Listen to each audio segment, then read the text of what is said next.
Hey, welcome to 40 time, because if we don't start, it's certain that we won't arrive. I'm here with Coach Brandon Stank. Stank, what's happening with you, brother? How you doing? How you doing? Man, I'm doing good, man. It's good to have you in here. You got a lot of stuff going on here in the spring. We touch up on some things that went through the season. You got some more cats that I guess you could say being a liaison between the colleges and the kid and the parent to make sure that they get into a school. How you been, man, since the season been over? It's been great, man. Unfortunately, didn't end the season the way we wanted to. Mm-hmm. Lost to DCC, but I think it went well. Really turned it around. Really set, I think, a new standard for East Kentwood, Mm-hmm. and going forward. We got our guys in college. We got, I believe it was 10 total in this class for Boss Hog, and then I know East Kentwood it was 14 or 15. Yeah. 15 guys. Yeah. So it's been going well. We had, 5 all-staters, 12-ish, 12, I think, all-region kids for Boss Hog. So it's just been busy. Real busy. You've been doing a lot of work on the weekends, Yeah. bringing up our underclassmen, working, as a run game coordinator yourself. What are some things that you see with, just not even with East Kentwood, what are some things that you think we lack in West Michigan to be able to compete with other, let's say other regions like the East Side, the middle of I'd say the most central like Lansing, the northern and the southern part of Michigan? What would you say we need to? I would say really it's just understanding that a lot of these East Side schools are football year round because they have organizations like shout out Sound Mind, Sound Body. For sure. They do a great job giving kids opportunities outside of the allotted time, to work on whether it's classwork or also football stuff. Sound Mind, Legacy, what's the other one? Rising Stars. They're doing camps and training year round, and so I've noticed on the west side we are very heavy into strength training, but we don't do any skills development. Because at the end of the day, you still got to play the game. I tell kids all the time, even when it comes to, the cone drills. How many times the cone gonna be on the field when you're playing? The only cones you're gonna be looking at is the pylons, and you got to do something to cross those. You know what I mean? So, for sure. What is something that you've seen as far as the growth since you first got here? Because you got here just last summer. I mean, it's not like you've been Last here for April. 3 years. Yeah. What is the biggest thing that you see, Stank, that you're most impressed by? With, let's just say, moving from middle school to the underclassmen to the upperclassmen? I would say, honestly, really shout out to our 2026 class. Because I think that the attitude that a lot of our guys had is something I know a lot of our underclassmen are kind of trying to take on. And, understand that this wasn't a one-hit wonder. This is not a 1 or 2 person operation. Our seniors laid a great foundation. Yes, they so did. now, we've got 8th graders, 7th graders now that are let's get this working. So I think that culture has now started to kind of infect the program, and that's a beautiful thing. Speaking of the middle school, I think it surprises a lot of kids how dialed in they are. Yeah. And, what was your thoughts on those first couple of days when you seen how dialed in those middle school players were? Yeah, because, it's been awesome getting to work with those guys just through our winter conditioning program. I think, you'd be surprised how athletic some of these kids are in middle school. Yes. That was one thing, for sure. We did a plank competition, and, I keep talking about it because to me it was insane. We have 3 kids that were holding the plank for over 4 minutes, and they got to the point where they're just looking at me like, it is what it is, come on. And I'm like, all right, guys, come on, all 3 of you win. It's okay. But we just have, those kids have that edge, that competitive edge. And, that with the right nurturing is going to be beautiful in 3 years. That's the biggest thing that I say all the time, Stank, is, I feel a lot of people are robbing a lot of these families, meaning the parents and the kids, because it's about an extra $100. It's not about the extra 100 hours that they put into it. You get what I'm saying? It's not about, it's, to me, you know, the only way I can judge myself is on if I work with you directly, are you going to college? And are you going to college at a discounted rate? That was my biggest thing. You know, my oldest son, I told him when he was like 9 years old, why would I pay for your college and we can work for it right now? Yeah. I've never had a bill come from, well, I had one, but that was, you know, a couple $100s. But I've never had a bill since because he took care of business, you know, in his younger years. What is the biggest motivation for you going into this spring? I think as far as I'll give you two answers. One for Boss Hog, one for East Kentwood. I'd say for East Kentwood, it's exciting because now, like, you know, we lost so many key pieces, but, you know, good programs or great programs, I'm sorry, don't, you know, rebuild, they reload. Yes. So, like, getting the opportunity to say, okay, we're also a great group of coaches. Like, we have great kids, but we are also a great staff. Like, getting the opportunity to show that and show the fact that, like, you know, we get to coach and like that's exciting. That is like that's the passion, you know, like motivating kids and helping them grow as young men and football players. So I think that for Kentwood is kind of, you know, the most exciting thing for this spring. You know, Boss Hog, it's big, baby. I mean, I was just talking to my cousin Glenn Campbell. He's the offensive coordinator at Bookto High School, Akron Bookto High School in Ohio. And I was just telling him about you.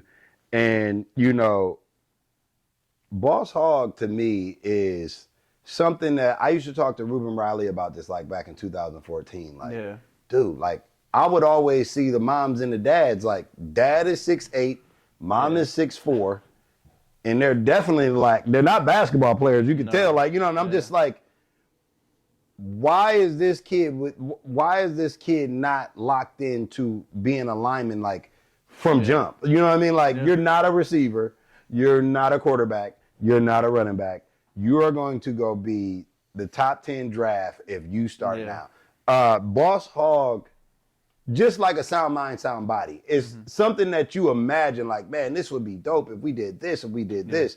Like, I'm gonna say this. How do you guys come together as a conglomerate, as a group, to really make it to where you are touching every point of Michigan? Like, how do you guys do that? Because it's not like you guys have 20 coaches on board. It's like, what, 3 or 4 of y'all? Well, I mean, O-line wise, it is just Max and I. And then, you know, Coach Vaughn does a fantastic job. And I think that there is not a guy in the state of Michigan that can mess with him as far as the D-line training. And then, you know, Marcus is our guy for recruiting. But I think, you know, when it comes to Max and I, like, we're very similar people if you get to know us. And, like, it's very much kind of, you know, we're here to dominate and we're here to help as many people as possible. Like, you know, he is quite literally had his hand on most of the Southeast Michigan, you know, just linemen. He just has. And so, you know, getting to do that over here, and I think the work speaks for itself. Like, I think kids see, okay, I've seen this kid get better. You know, one of our kids, Ruben Riley at Christian now, you know, shout out to Caleb. Caleb just got 3 Division I offers, and that was one of the first kids I started working with over here. So it's like other kids are seeing, oh, his kids are getting scholarships. Oh, these kids are getting better. They're getting all region, all state honors. Like, you know, it works, I guess is kind of what I'm getting to.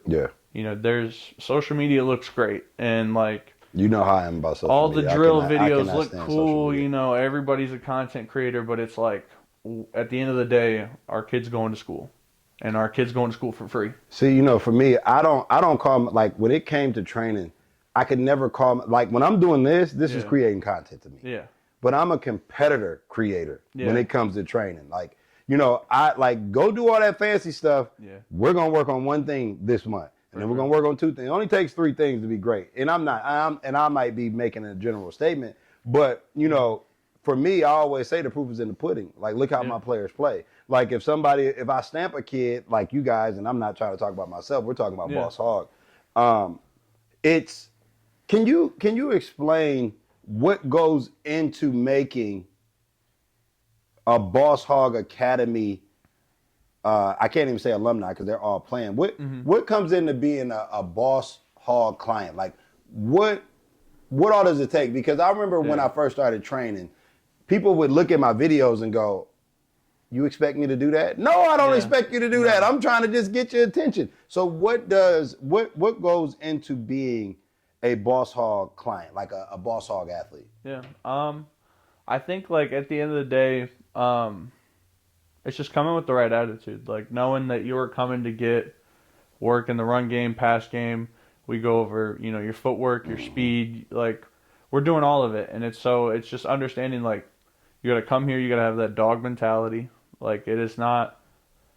Oh, we're gonna go train, and we're gonna do a couple IG. Yeah, we're gonna do a couple IG reels. Like no, like we're gonna hide. We're not gonna work on what we're not good at. I get what you're saying. Max and I joke about it, and well, he's gonna laugh when he sees this. But we say this joke like you don't leave a boss hog session and go work out somewhere else. No, you don't. Now we've seen athletes go from other sessions and then come to us in the same day. Mm-hmm. You don't do that at Boss Hog. So let's talk about that because I'm sorry, man. I'm not for the weak. I'm not for the what they say, faint at heart. Yeah.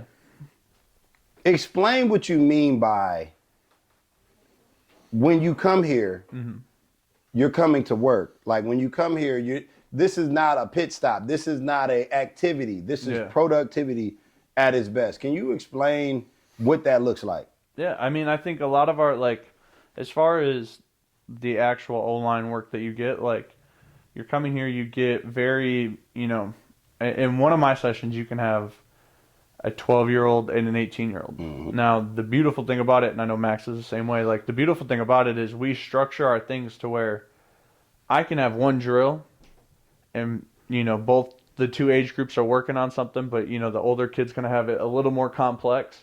And they're both going to be equally as challenged. Mm-hmm. Like, it's really about coming and, you're going to get a lot of reps. You're going to get real development, real work. Like, it's nonstop, go, go, go, go, go. Like, it's lots of reps, lots of, I give you multiple techniques. We try to give you a toolbox. It's not, I can't tell just because he's sitting right here. Like, I can't tell my man X to block someone the same way I would tell Jaylon. Yeah, because it's two different body types. Two different frames, two different body types, So it's giving kids keys to win the block. I remember just throughout our season with the freshman team, I love coaching with you because, I think you realize early, this is a collaboration. This is not somebody saying that he's the offensive coordinator. No, this is a collaboration. If you're an O-line trainer, well, let's say O-line coach and trainer, you're always gonna find my plus one for me. So and you're on the field with me. I'm up in the box.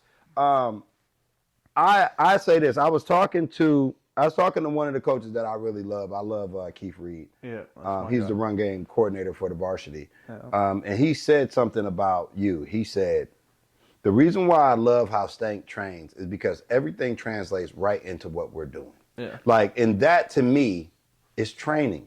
Like, I always say, when you go, when you started your new job and you had that 90-day probationary period, they didn't say after 90 days, you got opportunity to maybe get it right sometime. It was like, no, you're going to do this until you can't do it. Like, you're not even going to know how to do it wrong. So when it comes to Boss Hog and working with you, where are you training at right now? Right now we're at DC's gym. DC's our DB's coach at Shout out Kentwood. DC. Shout out to my guy. It's a gym on 28th Street called the Premier Athlete. It's a very nice space. DC's got it. He's kind of built it up with his partner, and they're doing great things. They're going to expand. But shout out to Smitty too. Absolutely. But yeah, so we're in there on Saturdays. The March schedule's coming out soon. Probably tonight. Honestly, okay. I got to text DC, figure that out. But we're there, and then hopefully in April, once it's nice out, we're going to start rolling. No doubt. I say this all the time. I think that a lot of skill position players can benefit from training with a legit O-line trainer because you guys teach leverage and balance in a way that is so unique to me. You know, I feel like, and I always felt like this. I tell the story a lot of times. I'm not gonna tell it now, but I always feel like D linemen are more like receiver releases and O linemen are more like DB releases. So I feel like if you can learn a lot with the leverage, you know what I mean? Because at the end of the day, I'm trying to get behind you, whether playing receiver or D line, and I'm trying to keep you from getting to that back point or the furthest point or the quarterback setting up in the pocket as an O line and of course a touchdown for a DB. When are you doing them during the week? Or are you doing them so like right during now, the weekend? it's just Saturdays, 12 to 2. You know, this weekend, the 21st, we're going 12 to 2, and then I'll actually be in Houston the following week. Boss Hog and Soundmind Somebody, we're going to a 5-on-5 tournament down there. So, you know, we're going to try to go. We brought home second at Miami, trying to go win this one. So, going to go handle business then. And then, like I said, March dates will be out soon. It'll probably be every Saturday. Again, 12 to 2 at the Premier Athlete. And then once I get into April, like, that's when we start going 2-3 times a week, you know. So, I want you to, this has been one of my goals probably since my oldest son has been in second grade. I want you to put together a pitch for that kid playing, you know, it could be D3, it could be D2, it could be D1, doesn't matter. He's playing basketball right now. He's in his fourth year. He's, you know, he had a great basketball career, but he's a 6'4" center. He's a 6'6" center. He's a, you know, he's a Draymond Green type, but not really Draymond. I've always had this goal to take those kids, take that graduate year or however many years they got left, and transfer somewhere to play O-line or tight end or somewhere like that. Can you help me pitch to those kids about how much of a opportunity that they have with the natural athleticism and just the natural agility of being in the eye-hand coordination, the ability to move laterally, to move, you know, can you help me pitch to those kids that there's a whole nother, the grass is so much greener over here in this football thing. And I would even say, like, obviously, like, I think whether you're a college center that is big and, like, you're not the biggest kid, you're 6'6", 6'7", like, or even the high schooler kids, like, guys, you don't need to be, and you and I talk about this all the time, you don't need to be 800 pounds to play offensive line. You don't. Like, most colleges, they are looking for tackles that play basketball because the footwork translates, and because that foot speed, it's hard to teach, like, trying to catch somebody back up versus a kid that's playing hoops his whole life, like, he's going to have natural feet. And he's good with his hands too. He's good with the hand and eye coordination, and just, you know. So that's the biggest thing, Stank. That's the biggest thing to me. I always say that's why I love Coach Spence so much. It's about putting, like, your job as a high school coach, whether you're a position coach, whether you're a gopher coach, like whether you're just me, a player readiness coach. The number one goal is to get kids to college. And I say this all the time, and when we get X on here, he'll tell you. The first day that they ever seen me, you could not tell me. There's nobody outside of myself and Coach Spence Coach Spence understands the process. There's nobody that would have told you that we had 16, 17 plus kids going to play in college. Like, there's nobody that would have told you that on that first day. We couldn't even get through 4 gassers. You get what I'm saying? We couldn't even get the 5-110. So it's just like, I really appreciate what you do, man. I want to give you an opportunity to shout out your showcase and really put that out there, and we'll start blasting that. We'll loop this and cut it up so we're able to, you know, just make our own little advertisement out of it. Yep. But if you are an offensive or defensive lineman in Michigan, Indiana, Ohio, Illinois, and you want to get your name on the map, like, this is the showcase to go to. You know, I should have done the numbers, but, you know, the showcase we had last year, we had 80 guys out there competing. We had the D zone, This year we're going to have a lot more media there. We've already got D-Zone, Madonsky, Prep Red Zone. We've got a bunch of guys. Time. 40 time for sure. We've got a bunch of media already coming. We're reaching out to college coaches as kids get signed up. But the best in Michigan are going to be there. And so if you want to come showcase your ability, come out to our showcase, the Midwest Trench Family, on April 25th. It's going to be at Chandler Park Dome in Detroit. It'll be, sign-ups are on my Twitter or my Twitter, Instagram, Boss Hog's Twitter, Instagram. Mine is 18B Stank, and then Boss Hog is Boss Hog Academy. Also, you can follow Coach Hog __. Also, Coach Kelvon, and any of us will be able to get you signed up. If you want to showcase that you think you can play in college, you think that you are deserving of stars, you think like the biggest media companies, we're reaching out to Allen right now. We're reaching out to a couple of these other guys trying to get Rivals and 24/7 out there. Show out, come show up and come show out. It's there for you. It's definitely there for you. So we're going to pivot a little bit. Yeah. We got the luxury of having one of your senior guys that are, that he was getting ready to go. He was getting ready to go to school and make a great life for himself. Yeah. But that itch kept itching. It just kept itching. Yeah. And my man Xavier Williams, I want to get him on here. We'll bring him in. You'll be sitting next to Coach close enough so that his mic will pick up, so you come in, chat. We want to get you in. This is Xavier Williams, everybody. Xavier, how you doing, big dog? I'm good, Coach. How are you? I'm good, man. I can't wait to cut from from our first interview and come back to this one to see how far we've gotten.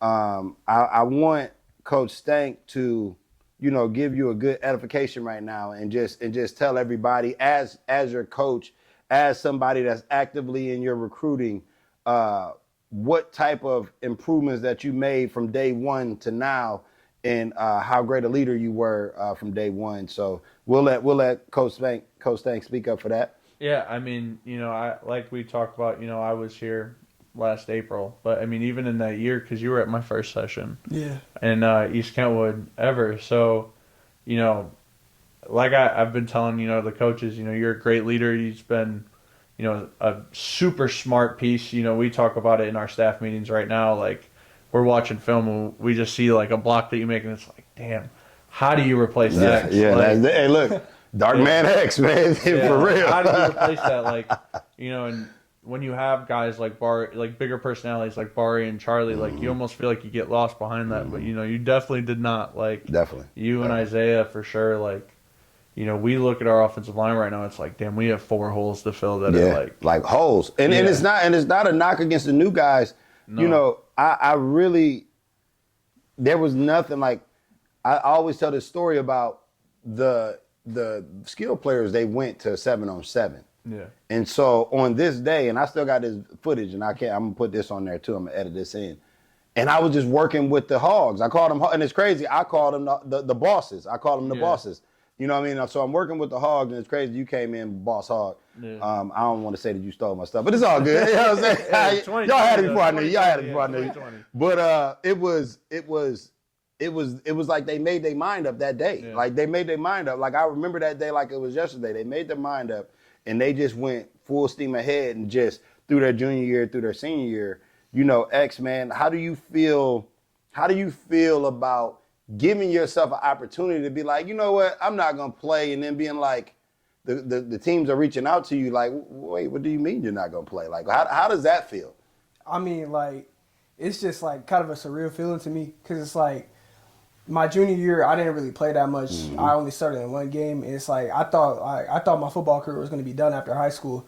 So it's like it kind of gave me like a sense of confidence when I had all these schools that actually wanted me to come play for them.